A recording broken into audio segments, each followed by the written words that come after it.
Access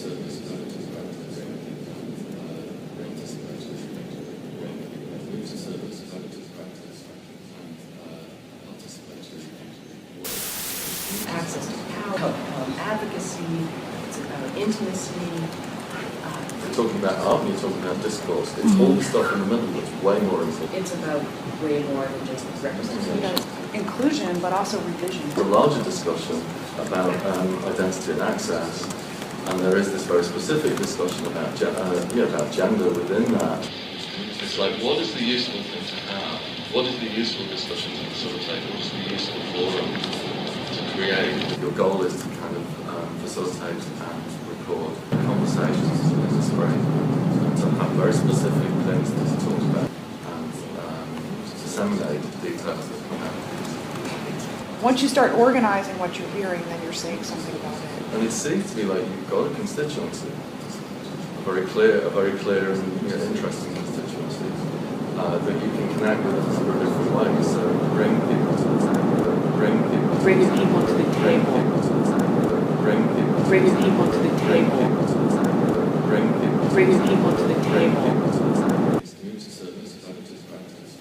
Maybe it's an audio piece, maybe it's an exhibition, maybe it's a public conversation that comes down to a series of private conversations. And these private conversations that would create a public discourse. Private conversations become the space where those synergies happen in order to start to figure out how to collectively influence. Change happens when people figure out what's inside those stories and they figure out how to put it together in a way that creates an advocacy moment and disrupts power.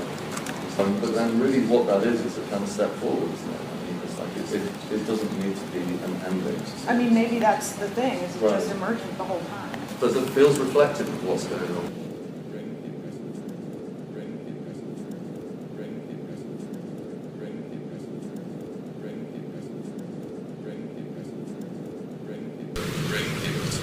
But that becomes the thesis. But that becomes the thesis.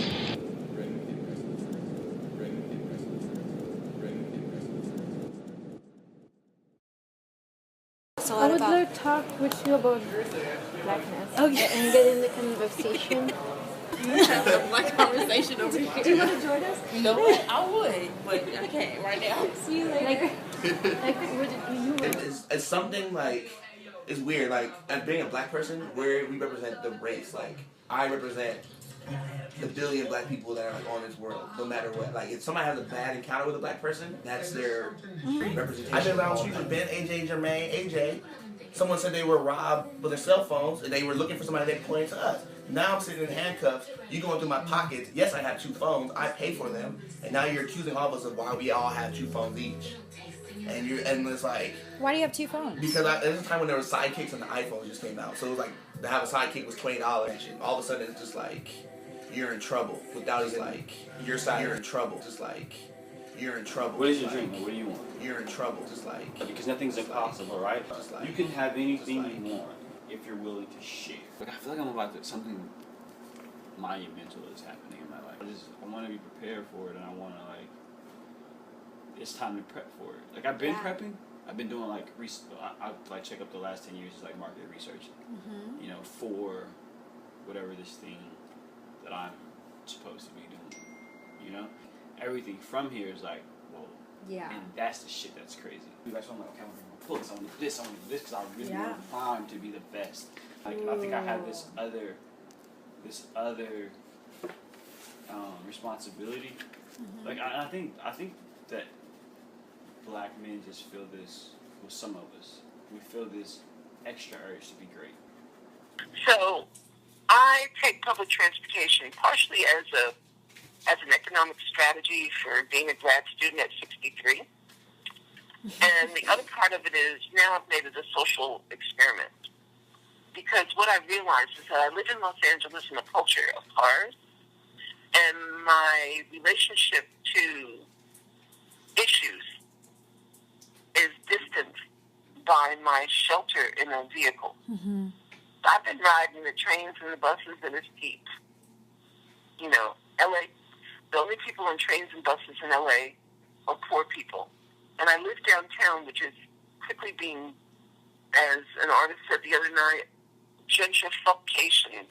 It's gentrified. Like, speaking as a white guy, like a lot of times, like especially like at my job, I feel like an outsider. I feel like I'm automatically like, everybody gets along with each other and knows each other from the neighborhood and everything, and like they ask where I live and they automatically assume I live on the north side, which I do. I mean, I live north of downtown, right? But So now let's back up and look at why are you privileged? Yes. Because I think sometimes we forget that. We get told what we are, and we forget we also, you got shoes, you have heat today, your neighbor doesn't have heat, you have heat, so we come with our own, which is, like how you said, what are the stories we tell ourselves? Yeah. Right? I mean, we have a library that's like 4 blocks from our house. Most people don't go to it. They do not feel they can go in there. Now they can, but they don't feel that they can go in. You're really not invited. And so I went to Spelman, and I thought I was like coming home, and I had the opposite experience. I had people ask me like, "Oh, hey, white girl." I had someone call me Casper once. You know what I mean? Like which is even more alienating than what I experienced like with racist comments, solely because I thought it was like Mecca. You know what I mean? Like it's like because I have memories of my mom saying to people very early age, like, and then you are black. It's the racially ambiguous, and that is who you are, and that is who you always will be. You know what I mean? Like in 7th grade, there was Ruby Corley, and she had long blonde hair and pretty blue eyes, and she was the pretty Ruby in 7th grade, and like I have vivid memories of that. Inglewood is like a second home to me. I was not born and raised here in Inglewood. I was born and raised in Chicago, but my heart has always been here. And for communities like Inglewood, I will say, not just this particular one, but communities like Inglewood. So if my voice and my work that I'm doing here can stretch, then I will allow it to stretch. Yeah. When you say communities like Inglewood, what do you mean? Like communities that society has forgotten or written off, people that society has written off or labeled in a way. I see so much resilience and hope in individuals that can build their communities, right? I'm not building the community, they're building the community. We're just imparting love and hope and speaking life into people, and they're gaining the tools that they need from that structure to do better, to do greater things themselves. And I feel like I have a lot of love to share.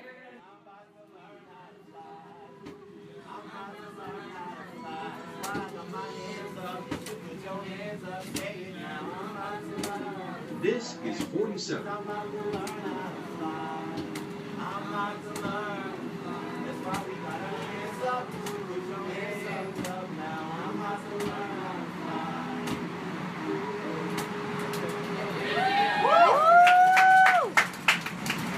Repeat after me, y'all.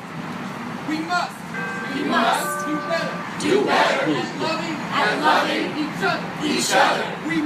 We must do better at loving each other.